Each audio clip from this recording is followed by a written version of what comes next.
আসসালামু আলাইকুম ভিউয়ার্স, আপনাদের দেখাইতেছি বানের পানি আসছে বা নতুন পানি এসে চকে পানি এসে গেছে। মানে পানি বেশি অল্প অল্প বাড়তি। নতুন পানিতে মাছ সবসময় আগে আগে চলে। ওই যে এক জেলে জাল পাততেছে মাছ ধরার জন্য। ওই যে পাশ লম্বা লম্বা দেখা যাইতেছে কোটাগারা, এটা জাল পেচ্ছে চাইনা দুয়ারি। এই যে পাততেছে, এটা বলে বানা, গ্রামের ঐতিহ্য বানা দিয়ে মাছ ধরে। এই যে পাশ এই দেখা যাচ্ছে খোঁটা, ছোট ছোট খোঁটা দেখা যাচ্ছে, খোঁটার মধ্যে জাল বাঁধা। এই যে লম্বা লম্বি পাচ্ছে অনেক দূরে, ওই যে অনেক দূর দেখা যাইতেছে।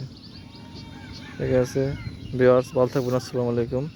আমার চ্যানেলটি সাবস্ক্রাইব করবেন আর ভিডিওটি সম্পূর্ণ দেখবেন।